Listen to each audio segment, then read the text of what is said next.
My name is Richard Reade. My most recent general counsel role was at Coats Group PLC, where I was responsible for 21 people across various countries, including India, Bangladesh, Pakistan, Indonesia, and also the UK. And I was responsible for legal, compliance, and company secretarial, as well as insurance and real estate. It's keeping up to date. It's hearing the views from similar people in similar roles to myself, and also a great chance just to network on best practices that might be related to compliance, they might be related to other things, but are born out of compliance. Just that general chance to get out of the office, out of your work silo, and understand what's going on elsewhere. I think it's the branding, looking at it from a GC perspective on compliance. It's the branding of compliance. It's making sure that our partners in business see us as business partners and not people who are trying to tie them up in red tape. You know, at the moment, with business growth across the globe contracting, being certainly less than 2022 and certainly a lot less than pre-pandemic, it's important that we are able to sell compliance as something that's genuinely useful. And I've seen that done. You know, I've seen where a company is a tier 2 supplier and they're supplying into, for example, consumer products. You can brand compliance actually as a point winner, where supply chains are supposed to be compliant for products like, you know, people like Adidas or Nike. You know, they want to see that everything is done in the right way, that no corners have been cut. Their brand is important to them, and great compliance helps great branding. Quality of life is absolutely so important.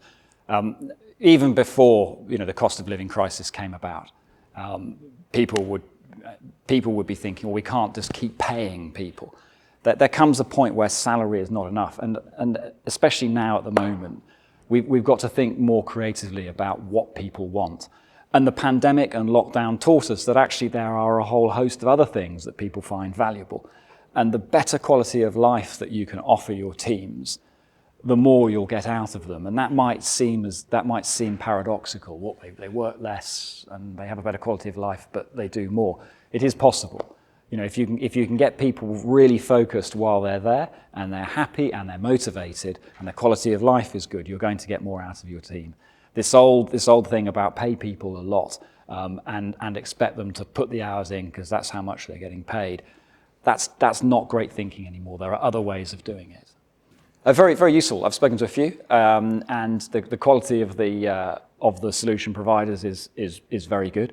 Quite a soft sell, actually. I mean, no one's really sort of been really hard selling to me. I've had some quality conversations about things that actually matter to me, and then simply exchange details. I've found them to be genuinely useful. I've been at other types of conferences where there really is a hard sell, and I can't wait to get out of the half-hour meeting, and certainly will not be staying in touch. Whereas this is different. It's been excellent, actually. Very well set up. The venue is a good venue. I found it pretty easy to get to. The organisation of the conference has been pretty slick, both from initial discussions about the conference itself to arriving here and being looked after. The food is good. Quite happy with that. And certainly the level of people here I've found to be very useful. Sort of, you know, trading. Stories, anecdotes, best practice, what's coming down the line, what to look for. And so I've learned as much during the networking breaks as I have during the very good presentations that we've had here.